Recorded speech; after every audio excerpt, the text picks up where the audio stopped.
Ассалаумағалейкум. Так, қалайсың? Жақсы, келіңіз. Етіміз майлы, асқазанға жайлы. Неден берейін? Жамбас, құйрық, төс, қабырға. Ненің еті? Қойдың еті?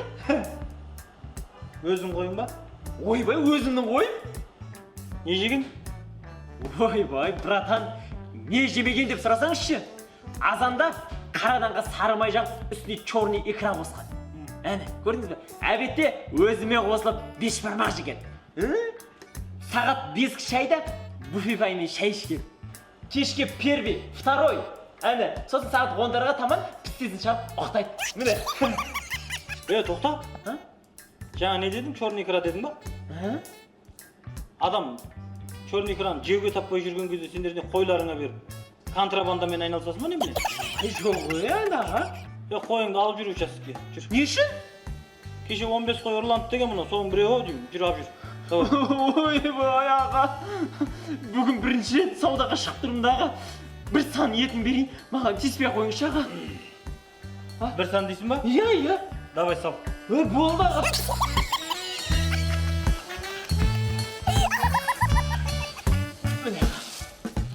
Ақылдасып, шақырып, ойланып жүріңдер. Ас болсын.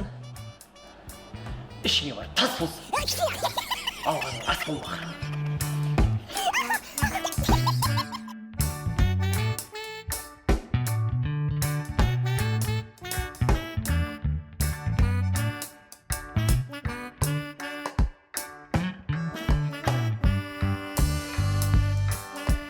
Сәлеметсіз бе?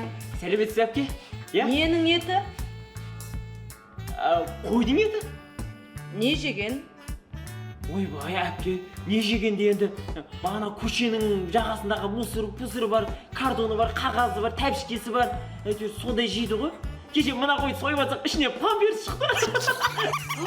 Ужас! Сонда сендер не? Уланған ет сатып жатсыңдар ма халыққа?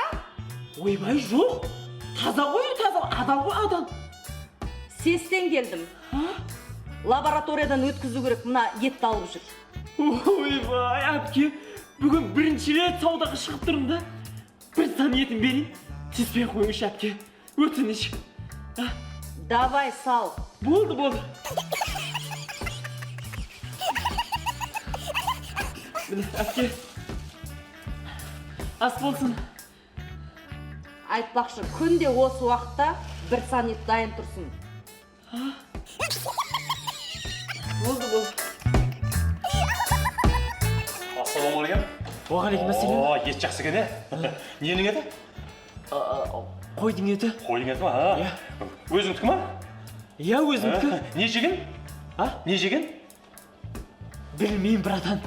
Қалай білмейсің? Қой сенікі ма? Менікі ғой. Енді не жеген білмейсің ба не? Білмеймін, братан. Таң ертең ерте тұяғын арасына 5 теңге қысырып жіберем, қорадан шығарып жіберем. Сол жақтан әйтеуір бірнәрсе жеп келеді, жатар орынға келеді да. Не жеген білмеймін, братан. Шынымды айтайыншы. Бүгін жеп қойдыңдар ғой, братан. Жеп қойған емен, мен сен ақың жеп қойдың ба не? Бар етімді сат деп адым болды, не деп адым мен саған? Сатпайым. Жабық магазин. Сатпай қой. Керек етсең ет көп па сатып алғың болсам? Адамды шелде қылдыңдар ғой.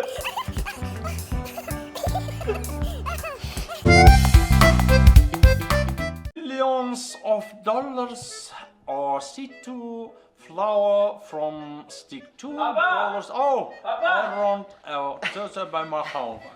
Сабақтан келдің ба? Иә, не оқыз? Мынау жаңалықты оқып отырмын, әлем жаңалықтарын.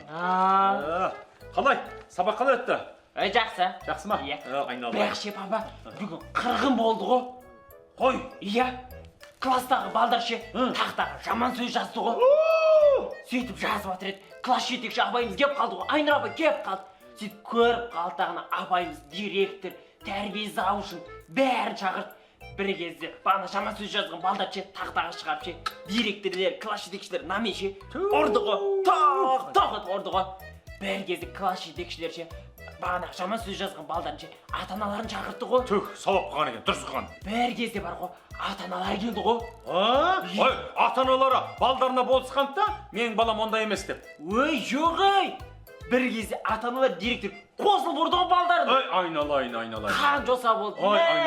Жаман таяй. Ұрмау керек еді. Өлім шығып сабап тастау керек еді. Оңбаған әдепсіздерің үшін. Не деген масқара? Мектеп қабырғасында жүріп, боғауыз сөз, жаман сөз жазу деген. Ой, айналайын. Сен жазған жоқсың ба? Жоқ ғой, мен жазбаймын ғой. Айналайын, мен баламсың ғой екен сен. Иә. Мен баламсың ғой. Ай, мамасы! Ай, берге сейші. Ой, берге таста тірлікті. Балаңның ерлігін қара мектепте істеген. Не болды? Мына бүгін мектепте, мына бүкіл мектептің балдарына сабақта оқиды. Тақтаға жаман сөздер, бір былапыт сөздер, боғауыз сөздер жазыпты. Міне, сөйтіп ұсталып қалып, анау директоры, мұғалімдері, бүкіл забуштері жиналып, ана балдардың ата-аналарын шақыртып, сөйтіп ата-аналарымен қоса ұрыпты балдарды. Міне, сенің балаң қатыспапты. Ана, айналайын. Жаным, менің балам ғой, менің балам. Ақылы көп қой. Ей, менің балам бұл. Менің балам. Менің балам боғасы қатыспаған. Менің балам. Ой, сенің балаң емес. Екеуіңде балағың ғой. Мен. Әй, Асылжан, Иә. оқушылар жаман сөз жазып жатқанда, сен не істедің? Қайда болдың сен? Ой, менше партада бетіп отырдым ғой. Бетіп отырдым дағына, бағанағы жаман сөздер дәл айтып отырдым. Аналар жазып отырып, бір кезде апайға салып қалды. Не дейді? Папа, сіздің мамаға айтқан жаман сөздеріңіз бар ғой, соны дәл айтып тұрдым, олар жазып тұрды ғой. Сіз екеуіңіз де директор шақырып отқан. Ой, есалам. Есалам. Мәсіған. Оң бағанда сен. Берген бәрі. Міне, сенің балаң. Міне, аузына деген оқтайтын сенің балаң. Міне. Ұрмасай балам. Асылжан, Ана, ес жабылар, мал кіріп кетпесін. Жабыл есті. Ей, түгір. Ей, мынау келесің ғой. Ассаламалейкум. Ей, не болды? Көңір күйің жоқ қой. Қашық па? Балаңды өскенше бағасын, немереңді өлгенше бағасын деген рас екен ғой. Рас қой. Рас қой. Сөйтіп жүрміз ғой бәрімізде. Күйдіріп атыр ма бала-шаға? Күйдіргенде пенсиямды алам. Келген кезде жарты сағаттың ішінде жоқ болып кетеді ғой. Ай, жасың келгеннен кейін. Ай, баратын жерің бар, тұратын жерің бар, той-томалағың бар, өлім жетімің бар. Ақша керек қой бізге де. Балалардан сұрап тұрасың ба? Бұлар жоқ қылып жібереді. Құртып жібереді ақшаны. Тығып қоятын бол. Тығып қойсам да тау болады. Дұрыстап тықпағансың да өзің. Далаға тықтым, үйге тықтым, көрпенің астына тықтым, сандыққа тықтым, шөптің арасына тықтым, әжетхананың айналасына тықтым, әйтеуір көмірханаға тықтым. Артымнан аңдып жүреме бәрі тау болады. Бұл адамнан қулық артылған ба? Бұлар бар исіне сезе ме бірдеңе бұл? Мен де тығып шаршадымда қоя салып бере салам қазір пенсияны. Ай, содан кейін ойладым. Банкке барып, сап тастасам ба деген дедім. Банкке ма? Ол да болмайды ау. Қазір банктердің бәрі банкрот болып жатыр ғой. Ертең ақшаң күйіп кетіп масқара болып, оны да аламай қалып жүрме? Қызғанғаның қызыл итке жем болып жүрмесін? Ай, Құран кітап бар ма үйіңде? Ой, бар ғой, Құран кітап. Ілулдір ғой, төрде. Сол Құран кітаптың арасына тық. Арасына. Ой, жалғыз тұр ғой, оны бірінші көріп қояды оны. Осы күнге дейін бала-шағаң бір ашқанын көрдің бе соның кітапты? Жоқ. Көрмедің, қазір жастар Құран кітапты ашпайды. Жоламайды Құранға. Құдайдан безген заман ғой. Сен Құран кітаптың арасына тық. Таппайды. Өлергенше таппайды. Сосын арасында өтіріктен, ай бе Құранды оқып алайын дейсің да, кітапты алып, шетте жарата бересің. Жақсы әтсі кеді. Сұрай берсең кеді. Құдай қорғап тұрады. Құдай қорғап тұрады. Болды. Жақсы. Сорлы байым.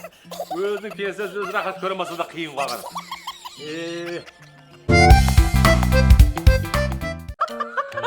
Қараны ше, бүйтіп алған кезде ше, білдіртпей бетім бетсіз жіберіп қой. Мә, жеңеше, ораза қашан бітеді екен, а? Не болып қалды? Қосымша табыс көзімізден айырылып қалдық қой? Сен жұмыс істемейсің ғой, үйде отырған әйелсің ғой. Қайдағы табыс көзі қосымша? Ой, жеңеше, ана 10 мың теңгеге сумочка аламын да өзіме. Қайныңызға 20 мың деп айтам. Сөйтіп үстіндегісі өзіме. Сосын цепочкаң бар ғой. Мысалы 70 мың алдым да, оны 140 мың деп айттым. үстіне 70 мың өзімдікі ғой. Туй, соның бәрінен қазір айырылып отырмын ғой. Әй, жалғыз сен ғана емес, бүкіл әйелдердің бәрі сондай. Мен де сондаймын. Бірақ ораза келді екен деп қосымша табысымыз тоқтаған жоқ, Құдайға шүкір. Оған оразаның не қатысы бар? Туй, жеңеше. Оразада өтірік айтуға болмайды ғой.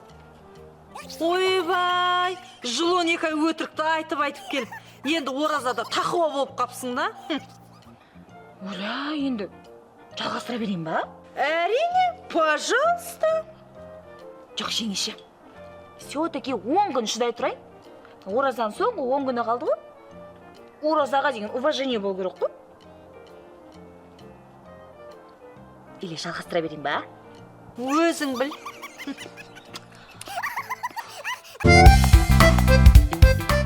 Жағдай жақсы ма? Жақсы. Көңіл күйің жақсы ма? Жақсы, шүкір. Мына негіз айтады. Негіз айтады да. Әйелі жақсы жігіттің дауысы аузынан шығады дейді. Әйелі нашар жігіттің дауысы артынан шығады дейді.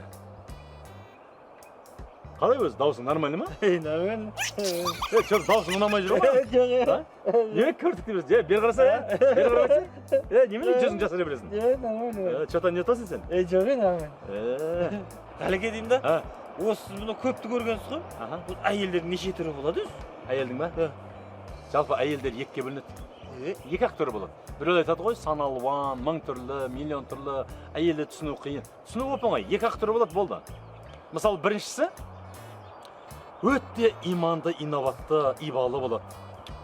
Сондай ер азаматына берілген, ер азаматының алдында сөйлемейтін, ер азаматынан дауысын қатты шығармайтын, дауысын көтеріп сөйлемейтін, ер азаматының рұқсатымен үйінен шығып, үйіне уақытылы келетін. Мысалы, ер азамат жұмысқа кетсе, күліп шығарып салып, үйіне келсе, күліп қарсы алатын. Ер азаматы үйде жоқта, оның әке-шешесіне, ата-анасына құрметпен қарап, жағдайын жасайтын, оның бала-шағасын, тазалығын, тәрбиесін, жалпы мынау барлық шаруасын мойнына алып, сол ер азаматтың абыройы үшін жұмыс істейтін, сондай жабық киінген, ашық-шашық емес, сондай әйелдер болады. Міне, біріншісі сондай. Мынандай әйел әлемде бар ма? Ой, көп қазір. Көп? Ой, қазір көп. Көп. Екінші әйелше? Екіншісі ма? Иә. Екіншісі сол уже біздің қатындар ғой. Сенің, менің қатындарымыз. Олар одан да көп та. Так что жесіп жүрген ішім жоқ бауырым.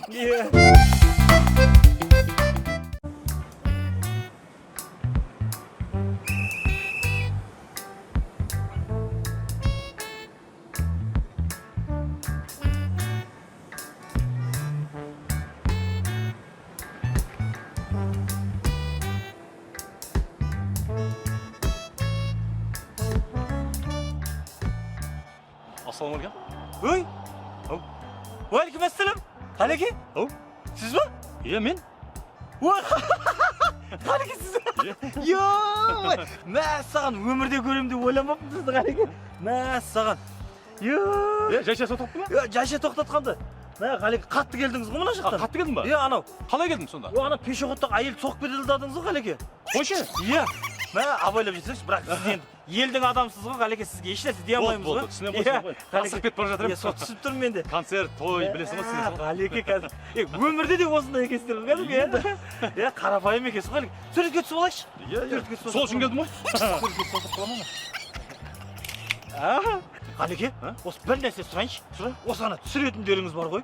Біреулерді жібере ма или өздеріңіз жазасыздар ма? Қай жақтан келе береді ғой? Енді ол секрет енді. Секрет бизнеса дейді. Иә, Қалеке, анау бар ғой, үйдегі папашкім бар, мамашкім бар. Барлығы көреді да. Бала-шағамызбен отырып көреміз ғой, сіздерді бар ғой. Қызық та. Даже бала-шаға түсіне ма бізді? Бала-шаға түсінеді ғой. Әзілдеріңізге рахмет. Қазақи ғой әзілдеріңіз. Біреулерді көріп, қарның ашады ғой. Мен ырзамын сіздерге бар ғой. Өмірде де сондай екенсіз ғой. Рахмет Қалеке. Бауырым, қызмет қыла беріңдер. Қарапайым екенсіз Қалеке, ырза болдым. Негізі әртіс болатын адаммын ғой, мен де ше просто папашкім мамашкілер жібермей қойды да ше. Айтпесе коллективте ішінде отырсын бәрін мен жүргіземін ғой. Не әртіс болмайсың, не әртіс болмайсың дейді. Қалеке жақсы. Жақсы. Давай.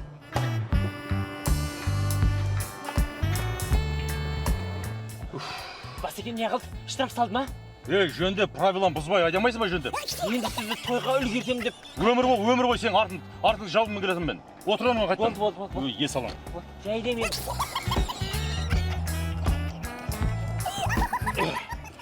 Сен бір театрдың директорының шоғырым деп блатной бола бермейсің сен?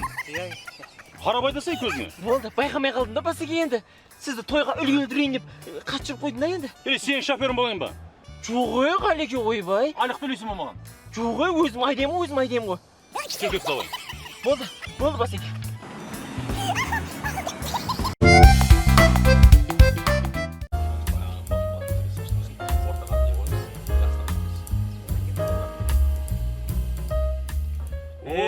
Нағашеке солай. Солай да жиен. Ақыр үйленетін болдың бесей? Үйленетін болды. Өзіңді ат дұши жүрдің ғой. Жүріп қалдық қой. Анамен бір таныстырады, мынамен бір таныстырады. Ұзақ жүріп қалдың Сөйтіп жүріп қалдық енді. Сөйтіп енді біреуіне тоқтап отырмын енді. Біреуін бақытты етеміз ғой деп отырмыз енді нағашеке. Енді бақытты етесің ба, жоқ сорлатасың ба, оны уақыт көрсетеді енді оны. Түсінбедім нағашеке. Түсінбейтін несі бар? Мына заманда әйелді бақытты ету оңай емес. Işte машақат қой. Қияметтің қияметі ғой. Қойыңыз, үйдегі әжеме анама қарасам бақытты болып жүр ғой. Ол баяғынан қанағатшыл қыздары. Қазір қыздар бұл басқаша ғой. Мүлдем басқаша ғой. Қандай сонда, қандай? Мысалы баяғы әжелер болма, аналар, олардың байлығыңыз не деп сұрасаң, байым мен балам аман болсын, осылар байлығым дейді, болды. Ал қазір қыздар бүйтеді өткенде. Бір ток-шоуды көріп жатырмын телевизордан. Сөйтсем айтады. Әйел бақытты болу үшін оның үш хайуаны болу керек деп қояды. Хайуан? Сөйтсем ол не деп сұрақ қойды жүргізуші. Қандай? Иығында норка болу керек дейді. Шуба. Опа! Гаражында ягуар тұру керек дейді. Машина. Хайуан ба? Спальнийінде арыстан жату керек. Деп дейді. Ұялмайды соны, сөйтіп айтып отыр. Көрдің ба? Ойбай. Сөйтсе қазіргі қыздар адамға емес, айуанға тұрмысқа шыққысы келеді екен. Ойбай, не дейді қосын? Жаман екен, Не дейсің енді? Салыстырма сен ол аналармен. Нағашеке деймін да, мен де келешек біреудің арыстаны болайын деп жүрмін ғой. Қан арылаш кән? Мяу! Мысық болмаса сен бірінші. Так что оңай емес. Оңай емес. Көрерім деді басқа жазған нағашеке.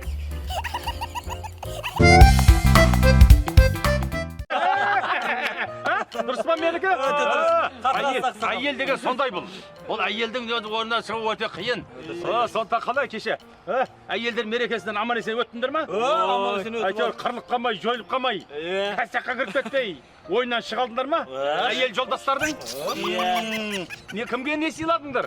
Ой, ақсақал енді өзім бар ғой, әйеліме, келіншегіме не сыйладым, анау комплект алтын сыйладым, бриллиантовый көздері бар. Біраз ақша қалдым. Шіркін, молодец.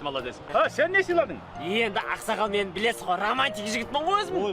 Сөйтіп келініңізге 101 роза алдым ғой. Ортасында ақылдым қалған, мен қиып қызыл апарып келініңіз ырза ғой. Жетсіз қатындар. Ал, қатындарыңды қатырыпсыңдар. Аналарыңа не сыйладыңдар? Кімге? Аналарыңа да? Мамашке ма? Мамашкеге звондап құттықтадық қой енді. Бір ауыз звондап. Сорды айтып отқан сөзін қара. Сен ше? Мені бір ауыз звондап, мамашка мереке құтты болсын деп Жетсіз қапсыңдар. Ай, келіннің телефоны қанша? Номері ма? 8700 304 16 18. Анаңның телефоны қанша? Мамашканың ба? 8700 бір меді? Ақмақ. Айтып отқан қара. Сенің анаңның телефоны қанша? Енді ақсақал тұр ғой телефонда, мамашка деп тұр ғой, не керек? Телефонда жазылып тұр ғой. Ақмақ. Әйеліңнің телефон нөмірін білесің жатқа. Саусағының размерін білесің. Неге анаңды барып ауылға барып құттықтап кетпейсің? Күтіп отыр ғой сені, балам келеді деп. Ерте қарап тұр, осыны балдарың істейді сендерге. Балдарың істейді осыны. Құдай сақтасын. Сонда сенің қатының жылайды. Ана өзінің қатынына кетті деп. Құрмет деген бір-біріне болу керек қой. Өзін мәз болмай. Енді барып қайтпайсың ба анаңды құттықтап ауылға? 8-ші наурыз өтіп кетті ғой. Ақмақ. Ештен кеш жақсы дейді. Барып анашым кеше келе алмай қалдым, жұмыстан шыға алмай қалдым деп көңілін аулап қайтпайсың ба? Онда ақсақал бір торт алайық, барып қайтайын, мамашка 8-ші наурыз. Ақмақ, тортың керек еді сенің. Өзіңді көрсе риза болып қалады ғой. Бар, кетші бар, көзіме көрмей. Сен ше? Онда ақсақал мен де әйтеуір бір кішігірім орамал алып барып қайтайын, мамашка. Орамал. Керек етсең орамалың. Орамалсыз отырма. Енді Ақымақ. мереке құтты. Барша кетшек көзіме көрінбейді. Өй, сөлді. Адам болмайды десеңдер.